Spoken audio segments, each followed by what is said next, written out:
कभी नहीं बोलती है कि आपको अच्छा स्कूल देंगे, बच्चों के लिए स्कूल फ्री में होना चाहिए। सारे जो डेवलप कंट्री आप देखेंगे दुनिया के, वो बच्चों की क्लास 10 तक का जो भी है 12 तक का फ्री में एजुकेशन देता है। और हमारा गरीब कंट्री है जहां खाने को अनाज इनको देने पड़ते हैं, या कब फ्री एजुकेशन की बात नरेंद्र मोदी क्यों नहीं करते? क्योंकि पढ़ा लिखा आदमी जब पढ़ लेगा तो क्या सोचेगा कि भाई हम पढ़ लिया है, हम कंपटीशन देने में पढ़ाई करते हैं, हमें रैली में नहीं जाएंगे भैया, हमारा कंपटीशन का एग्जामिनेशन है। खतरनाक है वो है, इनको रिलीजियस मोनोपोली चाहिए। रिलीजियस मोनोपोली आप बताइएगा अपने दर्शकों को और शेयर कीजिएगा। रिलीजियस मोनोपोली इतनी खतरनाक और इतनी विषैली चीज है जिसमें कि धार्मिक एक अधिकार स्थापित करना चाहते पूरे भारत के। गुंडों की तरह मत बिहेव करो, आप एक ऑफिसर हो, ऑफिसर की तरह बिहेव करो, आप देश की जनता के साथ न्याय करो।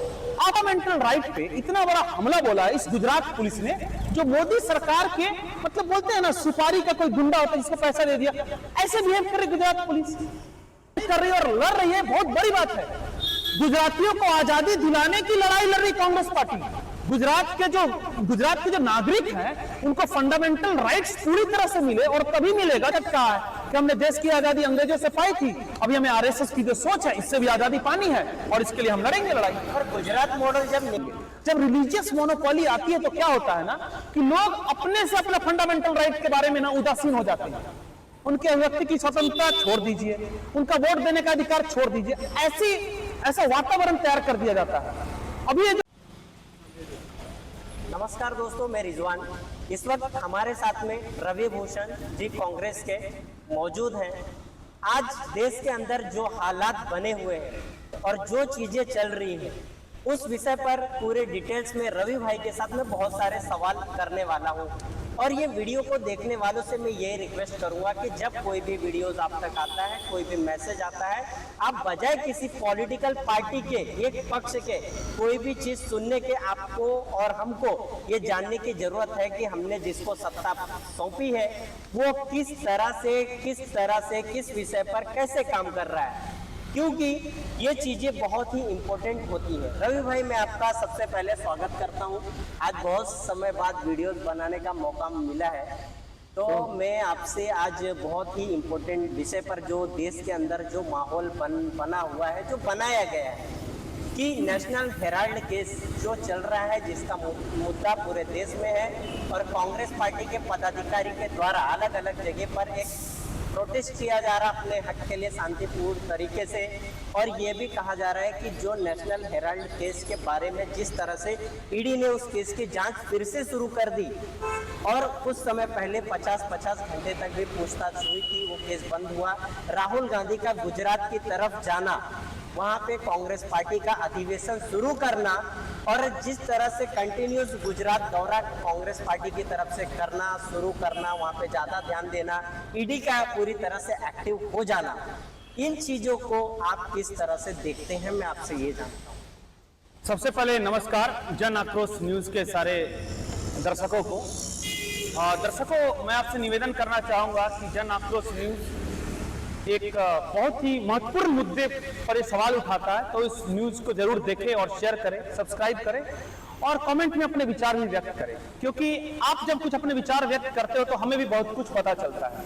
तो आपका ये सवाल था कि नेशनल हेराल्ड केस जो है इसको फिर से भारतीय जनता पार्टी इसको ला रही है। देखिए, भारतीय जनता पार्टी का एक काम करने का एक तरीका है। भारतीय जनता पार्टी जो है वो जब अपने धुर विरोधियों को सीधे लड़ाई में जब हरा नहीं पाती है या उनसे बहुत ज्यादा चुनौती मिलने लगती है, तब ये परोक्ष युद्ध छेड़ देते हैं, ये इनडायरेक्टली तरीके से लड़ना शुरू कर देते हैं। भारतीय जनता पार्टी का और नरेंद्र मोदी जी का जो एक सपना था, इनका नरेंद्र मोदी जी का सपना था कि जिंदगी में एक बार उनको किम जोंग जैसी पावर मिल जाए, एक बार उनको एक तानाशाह के पास जो होती है ना शक्तियां, सारी शक्तियां उसके पास, वो दिन को बोल दे रात तो रात, रात में बोल दे दिन तो दिन। ये नरेंद्र मोदी जी का सपना था, और वो सपना को उन्होंने कैसे व्यक्त किया कि अब की बार 400 पार, अब की बार सपने को कांग्रेस पार्टी ने, इंडिया गठबंधन ने और राहुल गांधी जी ने चकनाचूर कर दिया अपनी मेहनत से। 400 पार नहीं हो पाई, तो नरेंद्र मोदी जी का किम जोंग बनने का सपना, भारत का पहला तानाशाह बनने का सपना चकनाचूर हो गया। तो अब नरेंद्र मोदी जी ने परोक्ष रूप से लड़ना शुरू कर दिया है। दूसरा पॉइंट, मैं क्यों बोल रहा हूं कि ये ये सरकार तानाशाह बनना चाहती है। भाई यदि आप तानाशाह नहीं बनना चाहते हैं और देश की जो पार्लियामेंट्री डेमोक्रेसी है इसमें आपको यदि विश्वास है तो विपक्ष से आपको क्या प्रॉब्लम है भाई? मेजोरिटी में आप हैं, राज्यसभा में भी आप हैं, देश के अनेक राज्यों में भी आप हैं, विपक्ष से क्या प्रॉब्लम है भाई आपको? आपकी हिम्मत कैसे होती है आप ये बोलने का कि विपक्ष मुक्त भारत बनाएंगे, कांग्रेस मुक्त भारत बनाएंगे? कांग्रेस पार्टी ने तो कभी नहीं बोला पिछले 70 सालों में कि इसे विपक्ष नहीं चाहिए। भाई पक्ष और विपक्ष मिलके ही भारत का जो सांसद है, पार्लियामेंट है, इसको कंप्लीट करते हैं। तो क्या इनको भारत की संसदीय व्यवस्था में विश्वास है कि नहीं, भारत के संविधान में विश्वास है कि नहीं, या ये लोकतंत्र विरोधी सरकार है और तानाशाही के रास्ते पर भारत को धकेलने का एक नई परंपरा, नई संस्कृति की शुरुआत करना चाहती है? और इसलिए नेशनल हेराल्ड का केस क्या है? कुछ नहीं है इस केस में, उसमें ये कुछ नहीं। लगता है जब ये 70% शेयर्स कांग्रेस के पास कैसे आए, कुछ नहीं है, वो पार्टी का जो फंड्स आया उसको गलत तरह से यूज किया कुछ नहीं है उसमें। एक ऑर्गेनाइजेशन ने दूसरे ऑर्गेनाइजेशन से कुछ शेयर ले लिए हैं, उस शेयर में major stake holder Sonia Gandhi ji और ये जो भी राहुल गांधी जी ये सब हैं, ठीक है। लेकिन भाई जो पार्टी रजिस्टर है कंपनी एक्ट 25 के तहत, तो वो नॉन प्रॉफिट ऑर्गेनाइजेशन है, उसको कुछ करना ही नहीं है इससे। तो जानबूझ के राहुल गांधी जी का को जो प्रचंड समर्थन प्राप्त हो रहा, बिहार में आपने देख लिया युवाओं का क्या प्रचंड समर्थन प्राप्त हो रहा, आपने देख लिया गुजरात में जबरदस्त समर्थन मिल रहा है कांग्रेस पार्टी को। तो जब नरेंद्र मोदी जी को यह लग रहा है कि गुजरात में इनकी जो जड़ है, इनकी जड़ पर ही सीधा हमला हो रहा है और कांग्रेस पार्टी शायद इनको उखाड़ फेंकेगी, तो लोगों को भटकाने के लिए तुरंत नेशनल हेराल्ड का इसमें एक चीज ऐड करना चाहूंगा कि यदि आपको नरेंद्र मोदी जी और ईडी, यदि आपको इतनी चिंता है कि देश में रेवेन्यू का लॉस हो रहा है, यदि आपको इतनी चिंता है कि किसी ट्रांजैक्शन से, किसी मर्जर एक्वाजिशन से रेवेन्यू का, इनकम टैक्स का लॉस हो रहा है, तो मेरे भाई ईडी मुकेश अंबानी जी को नरेंद्र मोदी जी ने 1 लाख करोड़ की जमीन नवी मुंबई में एयरपोर्ट के ठीक बगल में दी है। और कितने में दी है 1 लाख करोड़ की जमीन?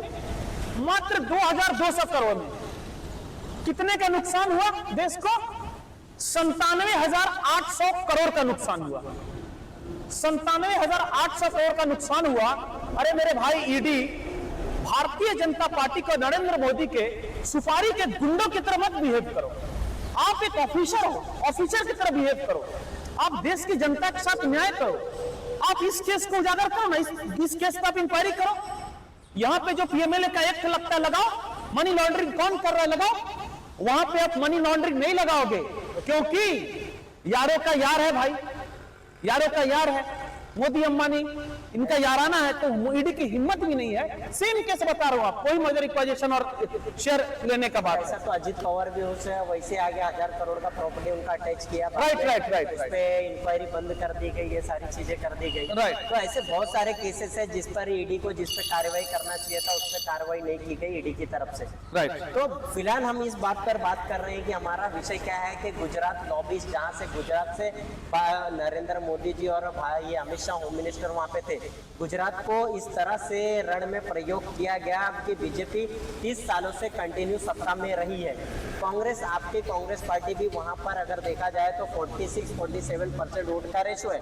कांग्रेस 30 सालों से, जहां पर मैन्युफैक्चर सेक्टर गुजरात में है, जैसा सूरत हो गई या अहमदाबाद, अहमदनगर वगैरह बहुत सारे, आपकी पार्टी वहां से कभी भी, जहां पर बोलते मैन्युफैक्चर है, वहां से कभी भी एमएलए नहीं निकाल पाई। और यही रीजन है कि सर्वे में भी यही चीजें आ रहा है कि जो सिटीज इलाका है वहां से कांग्रेस नहीं आ रही, और ये रीजन है वो सत्ता में नहीं पहुंच पाते। तो गुजरात में देखिए, मैं क्या बोला, तानाशाही का नेचर जो है ना इनका गुजरात से झलकना शुरू हो जाता है। गुजरात में सारी मशीनरी इन्होंने हाईजैक करके रखी हुई है। पुलिस जो है वो जनसेवक के नहीं, एक तरह से क्या बोले, जनता को डराने का, धमकाने का, इस तरह से काम करती है, विपक्ष को डराने का, धमकाने का काम करती है। अभी रिसेंट का केस ले लीजिए, फंडामेंटल राइट पे इतना बड़ा हमला बोला है इस गुजरात पुलिस ने, जो मोदी सरकार के, मतलब बोलते हैं ना सुपारी का कोई गुंडा होता है जिसको पैसा दे दिया, ऐसे बिहेव करे गुजरात पुलिस। अरे भाई आप जनता की सेवा कीजिए ना। क्या हुआ, इमरान प्रताप गढ़ी जी कहीं प्रोग्राम कर रहे थे, सामने में स्पीकर पे कुछ कविता बज रहा था। अब उसके ऊपर गुजरात पुलिस क्या करती है, जानबूझ के, क्योंकि इनके आका का कॉल आ गया था। मैं इसलिए बोल रहा हूं कि गुजरात की पूरी मशीनरी को हाईजैक किया जा चुका है। डेमोक्रेसी ऑलमोस्ट खत्म है वहां पे। वहां पे कांग्रेस सर्वाइव कर रही है और लड़ रही है, बहुत बड़ी बात है। गुजरातियों को आजादी दिलाने की लड़ाई लड़ रही कांग्रेस पार्टी। गुजरात के जो नागरिक हैं उनको फंडामेंटल राइट्स पूरी तरह से मिले, और तभी मिलेगा जब कांग्रेस पार्टी वहां पे आएगी। नरेंद्र मोदी जी और भाजपा की सरकार ने तो फंडामेंटल राइट सीज करके रखा है। Imran Pratapgarhi versus state of Gujarat का अभी सुप्रीम कोर्ट का जजमेंट आया है, उसमें साफ ये बताया गया है कि भाई इमरान प्रतापगढ़ी को गुजरात पुलिस ने झूठे केस में फंसाया है। फंडामेंटल राइट्स जो है, अभिव्यक्ति की स्वतंत्रता, इस पे क्या है, गुजरात पुलिस ने उल्टे पुल्टे बीएनएस की धारा लगा दी, देश तोड़ने की धारा, दो धर्म में लड़ाने की धारा। अरे भाई, यह गुजरात पुलिस का कुकर्म। और बाद में गुजरात हाईकोर्ट का भी वैसा डिसीजन, और सुप्रीम कोर्ट में जाकर सब न्याय होता है। कहने का मतलब यह है गुजरात पुलिस कि ये सब जो धारा है, दो धर्मों में दंगा भिड़ाने का धारा, देश की एकता अखंडता तोड़ने का धारा, भाई ये धारा तुम अनुराग ठाकुर पे क्यों नहीं लगाते हो, जो देश के गद्दारों पर गोली मारो, अल्पमता, जो भी उन्होंने बोला था। ये चीजें आप कपिल मिश्रा भारतीय जनता पार्टी का जो दिल्ली से है, जो अभी जिसका अपने मिनिस्टर बनाया नरेंद्र मोदी जी, शर्म आनी चाहिए आपको। उसके ऊपर ये बीएनएस की धारा आप क्यों नहीं लगाते हो? तो कुल मिला के बात समझिए, गुजरात में छोटी मोटी लड़ाई नहीं लड़ रही। और राहुल गांधी जी ने क्लियर कट कहा कि देश की आजादी की लड़ाई सिर्फ अंग्रेजों से नहीं जीती थी, हमने आरएसएस की सोच से भी जीती थी। आरएसएस की सोच क्या? जमींदारों वाली सोच कि भैया हम पूरा राज करेंगे, बाकी सब गुलामी करेगा। अब यही आरएसएस की सोच का देश पे कब्जा हो चुका है। तो देश को पुनः इस सामंतवादी सोच से आजादी दिलानी है, तो सभी को एक साथ पंजे का निशान पे आ जाना है, कांग्रेस पार्टी के साथ आ जाना है, क्योंकि हमने संविधान बनाया था और संविधान बचाने के लिए सारी कुर्बानी देंगे। सर, कोई दिक्कत नहीं। मेरा सवाल यह है कि जब गुजरात लॉबीज पर जब एक समय चीफ मिनिस्टर मोदी जी और अमित शाह थे, एक्चुअल में देखा जाए तो इनकी शुरुआत गुजरात से हुई, और गुजरात को आरएसएस के साथ में 40 संगठनों ने जुट करके एक साथ आ करके एक रणभूमि, मतलब जिस तरह से क्रिकेट है स्टेडियम को एक प्रयोग के तौर पर यूज किया जाता है, वैसे इन लोगों ने गुजरात को यूज किया, वो उस तरह से जनरेट किया। और ये कांग्रेस के तरफ से अब आरोप लगाया जाता है कि बहुत सारे आरएसएस के लोग कांग्रेस में शामिल है, इलेक्शन के समय ये लोगों को ही मदद करते हैं और इनकी पार्टी को फायदा पहुंचाते हैं इलेक्शन में। बट अब भी समझ में कैसे आ रहा है कांग्रेस को ये बात? देखिए, कांग्रेस पार्टी, इसमें दो तीन चीजें बोलना चाहूंगा। कांग्रेस पार्टी ने हमेशा कोशिश किया, जैसे कि एक समय था कि आरएसएस से बैन भी लग गया था, फिर वो बैन भी हटाया भी गया। कांग्रेस पार्टी एक उदारवादी विचारधारा पे चलती है, एक सेक्युलर विचारधारा पे चलती है। कांग्रेस पार्टी पूरा समय देती है। कांग्रेस पार्टी इस बात पर विश्वास रखती है कि लोगों की सोच में भी परिवर्तन होगा और लोग इतने उदार बनेंगे कि विभिन्न भाषा के, विभिन्न धर्म के, विभिन्न संप्रदाय के लोगों के लिए अपना दिल खोल के रहेंगे। और भारत एक अनेकता में एकता की मिसाल पहले से था और अभी भी बन के रहेगा। इस आधारभूत चीज पे चलती है। लेकिन अभी क्या हो रहा है, अभी आप जो देखेंगे कि आरएसएस की जो कट्टर सोच जो है, नरेंद्र मोदी जी की जो शक्ति आने के बाद, किसी के पास जब शक्ति आ जाता है ना, तो उसका असली रूप दिखता है। अभी नरेंद्र मोदी जी थोड़ा उदार बनने की कोशिश कर रहे हैं, वो संविधान को सर पे उठा ले रहे हैं। वो भी कब? जब वो 400 पार नहीं कर पाए। यदि 400 पार हो जाते तो यही इनका काम करने का तरीका अलग हो जाता है एक समय। तो जैसे जैसे हमें रिवील हो रहा है कि भाई इनका हमारे जो अपोनेंट है उसका काम करने का नेचर कैसा है, वैसे हम भी एक्शन ले रहे हैं। राहुल गांधी जी ने क्लियर कट कहा है कि हमने देश की आजादी अंग्रेजों से पाई थी, अभी हमें आरएसएस की जो सोच है इससे भी आजादी पानी है और इसके लिए हम लड़ेंगे लड़ाई। और गुजरात मॉडल जब निकल के देश में आया और देश में पूरी ढोल बाजे के साथ एक प्रचार मीडिया के द्वारा भी किया गया कि गुजरात में हमने ये कर दिया, गुजरात में हमने वो कर दिया। गुजरात का ही एक डाटा निकल के आता है कि गुजरात में जो मेडिकल स्टूडेंट्स है उनके एक स्टूडेंट के 1.5 करोड़ रुपए फीस है, 1.5 करोड़ है जो, और वहाँ के युवाओं को रोजगार भी नहीं है। बेरोजगारी से गुजरात आज के समय जूझ रहा है और ना तो मीडिया उस चीजों को दिखाने को तैयार है, ना तो कोई कुछ चीजें, सारी चीजें छुप जाती है। तो कांग्रेस ने क्यों नहीं ये सारे ऑप्शन उठाए? कांग्रेस ने बार बार ये मुद्दा उठाया है। देखिए, गुजरात में क्या है कि पेपर फूटने की इतनी घटनाएं होती है, बार बार उठाया जाता है। गुजरात में जानबूझ के जो सरकारी तंत्र है उसकी क्वालिटी देखिएगा, उसको बर्बाद कर दिया गया है ताकि निजी तंत्र जो है, प्राइवेट सेक्टर अपना ग्रो करे। ये पूरी तरह किया गया है और इसको बार बार ये नरेंद्र मोदी जी बार बार इसी मॉडल पे चल रहे हैं। उनका ही गुजरात का मॉडल यही है कि एक ही बिजनेसमैन जिंदा रहेगा। बाकी जो मीडियम इंटरप्राइजेस बिजनेस है, स्मॉल इंटरप्राइजेस बिजनेस, सबको मार दे। तो Congress party small scale enterprises, medium scale जो इंटरप्राइजेस है, इस सब को बढ़ावा देना चाहती है और इसी के मुद्दे पे कांग्रेस पार्टी हमेशा काम कर रही है। देखिए, नरेंद्र मोदी जी 3 तरह का मोनोपोली चाहते हैं या आरएसएस 3 तरह की मोनोपोली चाहती है। मोनोपोली नंबर 1, इनको आर्थिक मोनोपोली चाहिए, है ना, आर्थिक एकाधिकार चाहिए। दूसरा, इनको पॉलिटिकल मोनोपोली चाहिए, मतलब राजनीतिक एकाधिकार चाहिए। और तीसरा जो इनको चाहिए, जो कि बहुत खतरनाक है, बहुत ही ज्यादा खतरनाक है, वो है इनको रिलीजियस मोनोपोली चाहिए। रिलीजियस मोनोपोली, आप बताइएगा अपने दर्शकों को और शेयर कीजिएगा। रिलीजियस मोनोपोली इतनी खतरनाक और इतनी विषैली चीज है जिसमें कि धार्मिक एकाधिकार स्थापित करना चाहते पूरे भारत पे। और इसीलिए बोलते हिंदू राष्ट्र जो बोलते हैं ना, धार्मिक एकाधिकार स्थापित करने का इनका आगे का सोच है। कोई भी किसी मीडिया चैनल पे, किसी न्यूज चैनल पे नहीं डिस्कस किया जाता है, लेकिन ये किया जाना चाहिए कि भारतीय जनता पार्टी का रिलीजियस मोनोपोली का जो जहरीला और विशाला सोच है कितना खतरनाक है और इससे कितनी दूरगामी परिणाम होंगे। जब रिलीजियस मोनोपोली आती है तो क्या होता है ना कि लोग अपने से अपना फंडामेंटल राइट के बारे में ना उदासीन हो जाते हैं। उनके अभिव्यक्ति की स्वतंत्रता छोड़ दीजिए, उनका वोट देने का अधिकार छोड़ दीजिए, ऐसा वातावरण तैयार कर दिया जाता है। अभी ये जो बार बार ये बात बोल रहे हैं नरेंद्र मोदी जी कि भाई 1 नेशन 1 इलेक्शन, ये इनका रिलीजियस मोनोपोली पे इनको इतना कॉन्फिडेंस आ गया, इसीलिए बात बोल रहे हैं।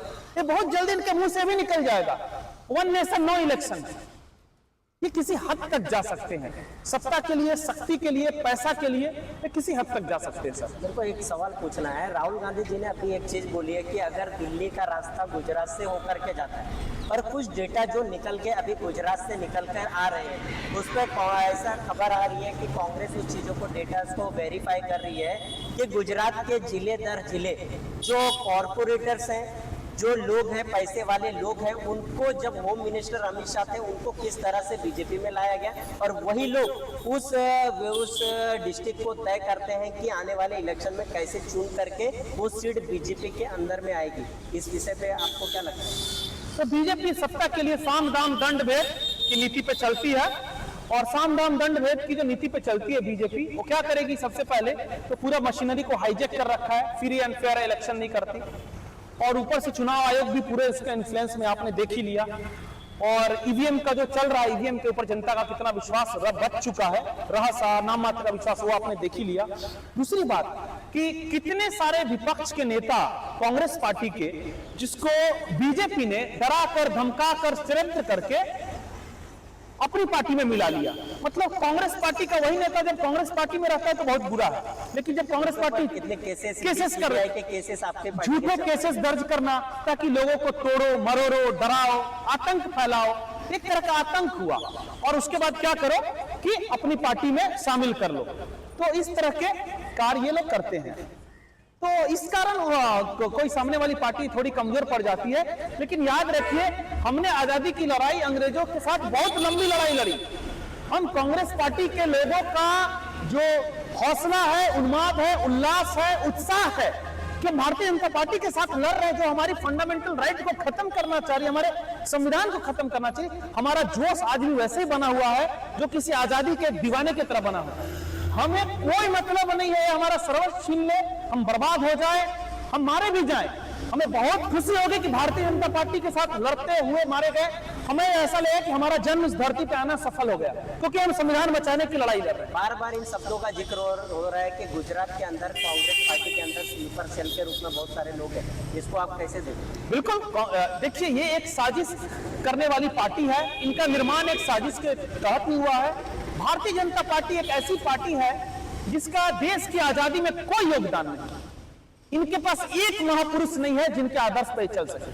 उधारी के लिए हुए महापुरुष है, दूसरों से लेते हैं, दूसरों को बदनाम करते हैं, साजिश करते हैं। अंग्रेजों का कितना इन्होंने साथ दिया, और सब लोगों को पब्लिक डोमेन में है। मुस्लिम लीग के साथ मिलकर इनके सोच के लोगों ने सरकार बनाई बंगाल में, वो सब लोगों को पता है। तो इनको ऐसा बिलीव है कि साजिश करके, स्लीपर सेल डाल के हम ज्यादा तोड़ सकते हैं। क्यों भाई?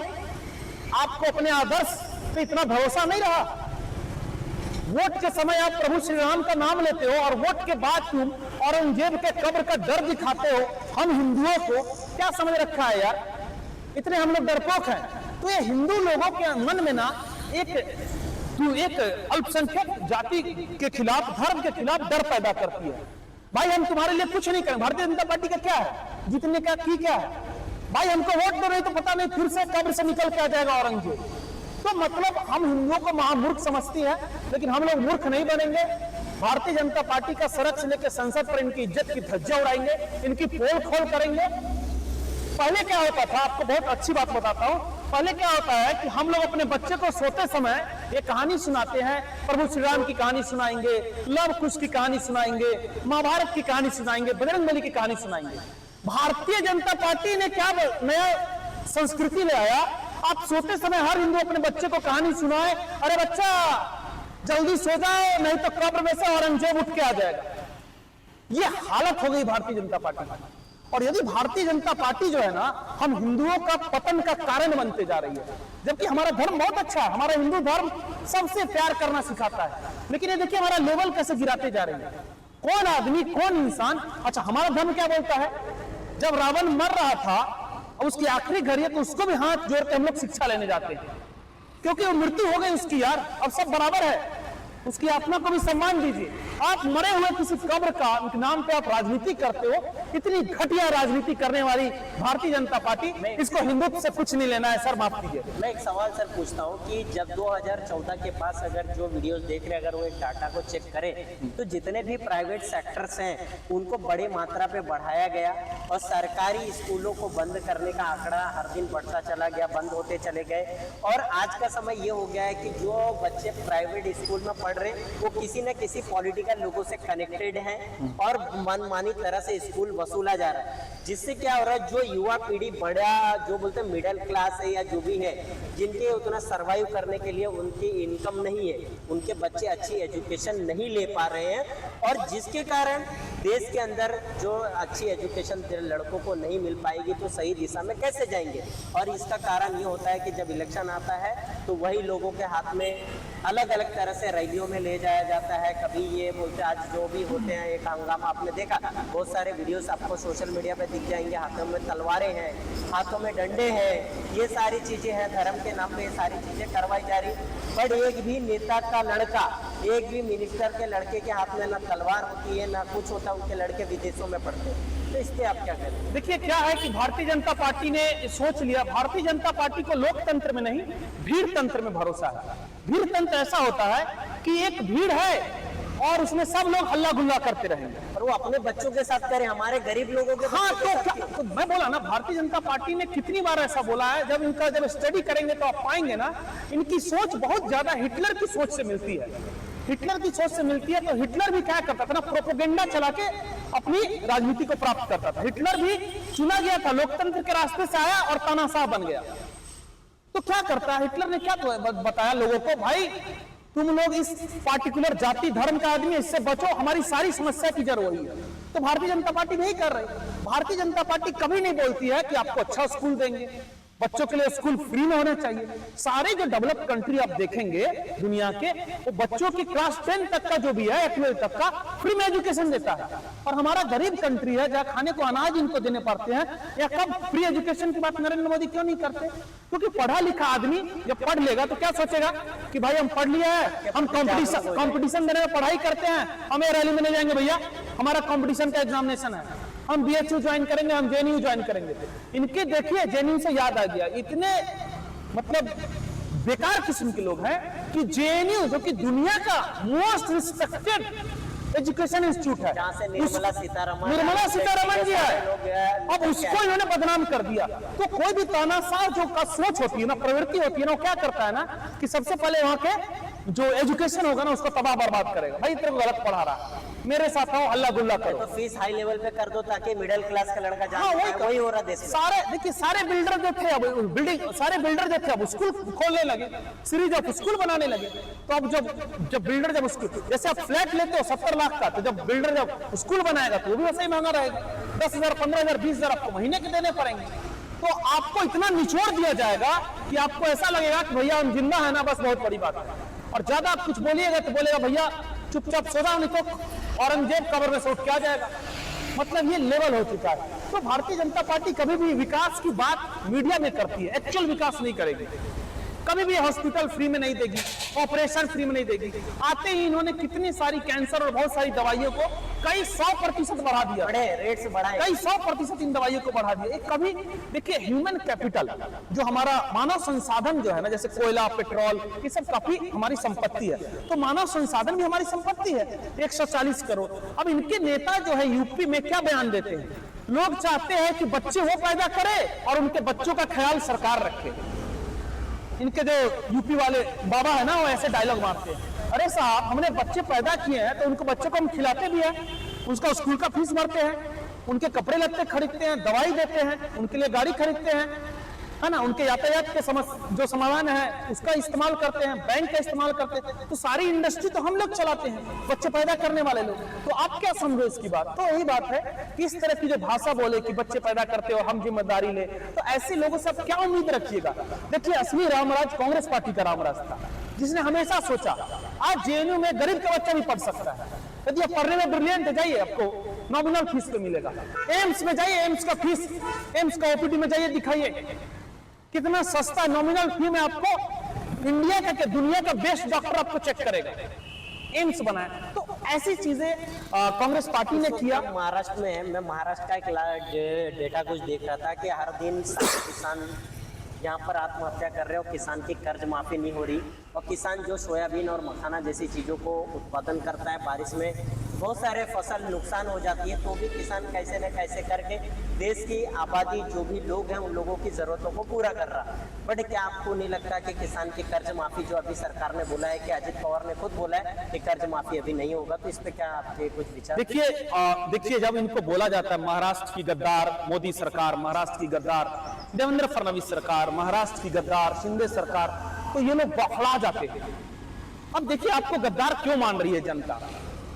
आपने जो लाडली बहन योजना जो चलाई थी, कल 8.5 लाख लोगों के अकाउंट्स बंद के, सिर्फ 500 8.5 लाख महिलाओं को, सुनिए एक नाथ शिंदे जी, 8.5 लाख महिलाओं के साथ, हमारी माताओं बहनों के साथ आपने गद्दारी की है। हम बोलेंगे और बड़े जोर से बोलेंगे, महाराष्ट्र की गद्दार एक नाथ शिंदे सरकार, महाराष्ट्र की गद्दार देवेंद्र सरकार, महाराष्ट्र की गद्दार मोदी सरकार, महाराष्ट्र की गद्दार भाजपा सरकार। हम बोलेंगे क्योंकि एफएम पे आपने चलाया था। अरे बाप रे, यदि कांग्रेस की सरकार आ गई, समझ रहे हैं ना, यदि महाविकास अघाड़ी की सरकार आ गई तो कहीं हमारा ये लाडली बहन योजना बंद तो नहीं कर देगी। ये प्रोपेगेंडा चलाया था आपने, और इस पे आपने खुद ठप्पा मार दिया। 6 महीने नहीं हुआ अभी तक। 6 महीने आपने गद्दारी की तो आपको गद्दार बोला जाएगा सर? आप वफादारी कीजिए, आपको वफादार बोलेंगे। दूसरी बात आते हैं तो इन्होंने महिलाओं के साथ गद्दारी की, अब ये किसानों के साथ भी गद्दारी कर रहे हैं। महाराष्ट्र के पास इतना सारा बजट है और पूरे के पूरे महाराष्ट्र में ना एक ग्रे इकोनॉमी चल रही है। मैं बोलना चाहूंगा, महाराष्ट्र के बजट की लोग धज्जिया उड़ा रहे हैं, खा रहे हैं। जैसे ईडी का इस्तेमाल जैसे ये लोग करते हैं विपक्षी पार्टी के नेताओं की तरफ, ईडी का सही इस्तेमाल वो भी पार्टी तोड़ने के लिए कहते हैं। इनकी पार्टी ज्वाइन कर लो तो सब है, इनकी पार्टी ज्वाइन कर लो। आपको से ज्यादा एमएलए एमपी शामिल हो गए, कांग्रेस पार्टी के लोग को लेते हैं। 300 से ज्यादा आंकड़ा भी है। हमारे भरोसे इनकी पार्टी चल रही है भाई। हमारे यहाँ रिक्रूटमेंट होता है, ट्रेनिंग लेते हैं, इनके प्लेसमेंट पाते हैं। तो ये क्या है? इनकी दोहरी नीति है। और किसानों के साथ गद्दारी इसलिए कर रहे हैं क्योंकि जितना बेचारा और बेसहारा किसान रहेगा, जितना मजबूर रहेगा, यदि किसान सबल हो गया तो क्या होगा? अपने अधिकार मांगेगा, लड़ेगा इनसे, और लड़ेगा तो इनके लिए खतरा बन जाएगा। इसीलिए किसानों को कर्ज माफी नहीं देंगे। ये कर्ज माफी देंगे, जैसे मैंने बोला नवी मुंबई में इन्होंने दिया। महाराष्ट्र का अडानीकरण हो रहा है मेरे दोस्तों, महाराष्ट्र के मेरे भाइयों, पूरे देश को आप खाना खिलाते हो।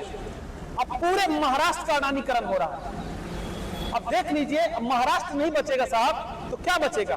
देश में क्या बच जाएगा? महाराष्ट्र पे कब्जा कर ले पूरा देश इनका। मेरा एक लास्ट सवाल है सर, कि मैं डाटा चेक कर रहा था कि टॉप 20 लोग जो मतलब देश में बिजनेसमैन है, वो सारे लोग गुजरात से निकलकर आज देश के अलग अलग सेक्टर में पहुंचे हुए। इस पे क्या कुछ आपके विचार, इस पे क्या होंगे कि सारे कॉर्पोरेटर गुजराती पहुंचे और देश की बड़ी बड़ी चीजों पर कब्जा करके रखा हुआ? देखिए, इसमें से एक भी ऐसे इंडस्ट्रियलिस्ट का नाम बताइए जिसने एक इनोवेशन किया। इन्होंने कोई माइक्रोसॉफ्ट बनाया है, इन्होंने कोई फेसबुक बनाया है, एक इनोवेशन किया हो इन्होंने कोई। बुरी बात नहीं है, गुजरात के या किसी एक एरिया से कोई 10 टॉप बिजनेसमैन आते, कोई बुरी बात नहीं है इसमें, लेकिन इन्होंने किसी एक ने कोई एक इनोवेशन किया हो, बताइए, मुझे याद नहीं आ रहा है, मुझे कोई भी बता देगा दर्शक तो मुझे खुशी होगी, क्योंकि जानकारी ऐसी नहीं बोलते, सारी जानकारी हमें सीखना चाहिए साहब। ये फायदा उठाते हैं हमारे धनबाद झारखंड में, जबकि 90% झारखंड देश को जो खनिज संपदा देता है ना, हो सकता है आपके घर में जो बिजली जल रही हो ताप विद्युत पे, हो सकता है उसका कोयला झारखंड से आता हो। और देश का सबसे गरीब राज्य कौन सा है? झारखंड है। गरीब राज्य को चूस चूस के तुम अमीर बन गए, और ये तुम्हारा बिजनेस मॉडल है। नहीं तो बताओ ना तुम्हारा कौन सा बिजनेस मॉडल है टॉप 10 में बनने का, बात करते हैं। यार को 1.25 लाख करोड़ का पैकेज अनाउंस किया गया था, बट अभी तक कुछ मिला नहीं। कुछ नहीं देंगे ये प्रोपोगेंडा करने वाले लोग हैं, झूठ बोलने वाले लोग हैं, यही इनका धंधा है। प्रभु श्री राम को भी इन्होंने राजनीति के धंधे में घसीट लिया है, इनके अंदर कोई आस्था नहीं है। हम लोग इनको नहीं मानते राम भक्त। असली राम भक्त जो होगा वो कभी भी अपने आराध्य देव को राजनीति में नहीं खींचेगा। देखिए, प्रभु श्री राम को याद आ गया, संविधान का जब पार्ट 3 जब आप देखते हैं दोस्तों, तो वह फंडामेंटल राइट है। वो फंडामेंटल राइट का पहला पेज देखिएगा तो उसमें प्रभु श्री राम का तस्वीर लगा हुआ है। प्रभु श्री राम लंका से विजय प्राप्त करके माता सीता और लक्ष्मण जी के साथ आ रहे हैं। लेकिन हम कांग्रेसियों ने तो कभी नहीं बोला कि हम क्या क्या कर रहे हैं। हमने हमेशा सम्मान दिया है, हमने अपने आराध्य को सम्मान दिया है, उनका राजनीतिकरण नहीं किया है, और उस फंडामेंटल राइट का गला घोट रही है भारतीय जनता पार्टी। तो प्रभु श्री राम के साथ भी गद्दारी कर रहा है, इसमें कोई दो राय नहीं है। लास्ट सवाल, पूरे देश में क्या ऐसा हो सकता है, अगर पूरे देश में सरकार जो इतने टैक्स ले रही है भारत के अंदर, क्या पूरे देश के स्टूडेंट्स को एजुकेशन फ्री कर सकती है? ऐसा बिल्कुल कर सकते, क्यों नहीं है। मान लीजिए कि आप देश के हर बच्चों का एजुकेशन फ्री कर दिए, बहुत लोड हो गया आपके ऊपर, मान लीजिए, इतना इसमें बड़ी आर्थिक नीति की जरूरत नहीं है, हर बच्चे का एजुकेशन फ्री कर दिया आपने, ठीक है, +2 तक अच्छा से पढ़ गया। होगा क्या, जब आप दुनिया का आंकड़ा देखते हो तो पूरे वर्ल्ड में जो ब्रिक्स नेशन है, ब्राजील हो गया, रसिया हो गया, इंडिया हो गया और चाइना हो गया, चारों देश में से सबसे ज्यादा इंग्लिश बोलने वाली कंट्री कौन है? हम हैं, हम इंडियन हैं, हम भारतीय हैं। तो जो बच्चा +2 तक अच्छा से पढ़ गया, क्वालिटी का एजुकेशन फ्री में मिल गया, हम पूरे देश, पूरे दुनिया में यहाँ बैठे बैठे, इंटरनेट है ही हमारे पास, कहीं भी अंग्रेजी बोल के अच्छा खासा कमाएंगे, हम अपने आप रोजगार प्राप्त कर लेंगे, हम सरकार के भरोसे नहीं रहेंगे। ऐसे भी बेरोजगारों को रोजगार देने वाली सरकार नहीं है, तो हमें भैया आप एजुकेशन दे दो, हम अपनी रोजी रोटी का इस्तेमाल कर लेंगे। लेकिन ये गद्दार सरकार है, ये कभी भी यहाँ के बच्चों को, गरीब के बच्चों को एजुकेशन नहीं देगी। फ्यूचर में अगर कांग्रेस आई, क्या पूरे देश में एजुकेशन फ्री मिलेगा, ऐसा कुछ लगता है आपको? बिल्कुल देना चाहिए। राइट टू एजुकेशन हमने लाया है, फंडामेंटल राइट बनाया है, ठीक है, हमसे जो गलतियां हमें उसकी सजा मिली है, मानते हो? हाँ, जब कोई ऑर्गेनाइजेशन बड़ा होता है तो उसको चलाने में बहुत सारी गलतियां होती है। राहुल गांधी जी ने एक्सेप्ट किया, अरे शेर बब्बर शेर वो होता है जो अपनी गलती जनता के सामने एक्सेप्ट करे। हम अपनी चीजों को सुधारेंगे, लेकिन हमारा इंटेंशन तो अच्छा है भाई, हम राइट टू एजुकेशन लाते हैं भाई, कि हर बच्चे का हक है। गरीब का बच्चा है तो इंग्लिश स्कूल में नहीं पढ़ेगा, और नरीवन पॉइंट पे पैदा हुआ है तो पूरा टॉप का स्कूल पढ़ेगा, ना ना ना ना, गरीब का बच्चा इंग्लिश स्कूल में पढ़ेगा और जेएनयू में भी जाकर रिसर्च भी करेगा। ये है कांग्रेस पार्टी को, उसमें सफलता भी मिली है भाई, सफलता भी मिली है, इसरो बनाया है हमने, बहुत कुछ किया, हमें सफलता भी मिली है, लेकिन इसको और अच्छे लेवल पे किया जाना चाहिए, और करेंगे। और देश संविधान बचाने की आखिरी लड़ाई लड़ रहा हर युवा सब कुछ भूल के हिंदू मुस्लिम सिख ईसाई आपस में भाई भाई का मंत्र लेके आ जाइए, और एक कमल छाप, कमल की निशानी जो है इसके ऊपर जोरदार हमला बोलिए और खत्म कीजिए भारतीय जनता पार्टी। नहीं तो इसकी तानाशाही एक बार शुरू हो गई तो 100-200 साल इनकी तानाशाही चलेगी कम से कम। ये हमारे साथ थे रवि भाई, जिन्होंने अपने विचार रखे, और ये आप लोगों तक ये विचार आने चाहिए। और वीडियोस देखने वालों से मैं बस इतनी सी बात कहना चाहता हूँ कि आपका बच्चा हो या जो कोई भी हो, आपको अगर दिखता है तो ऐसे बच्चों को रैलियों में जाने से रुके, धर्म जाति के नाम पर कहीं कुछ चीजें अगर बढ़ावा हो वहां पर जाने के लिए रुके, क्योंकि कोई भी एमएलए हो, एमपी हो, सीएम हो, कोई भी हो, ये सारे लोग हमारे और आपके बच्चों का सिर्फ और सिर्फ गलत दिशा में यूज करेंगे, और इनका कोई भी मकसद नहीं होता है कि हमारे बच्चों के हाथों में रोजगार दें, या उनकी जरूरतों पर ध्यान दें, उनके एजुकेशन फ्री हो या उनके एजुकेशन के जिसके फीस हो, बाकी कर सिर्फ ये लोग सिर्फ सिवाय ड्रामा करने के ये लोग कुछ नहीं करेंगे। तो मैं आपको यही बोलूँगा कि धर्म जाति के नाम पर देश में बहुत सारी चीज़ें चल रही हैं, आप उससे सतर्क रहें, सावधान रहें और सरकार से आपके लिए, हमारे बच्चों के लिए फ्री एजुकेशन की मांग करें और रोजगार की मांग करें। जय हिंद, जय महाराष्ट्र। जय महाराष्ट्र।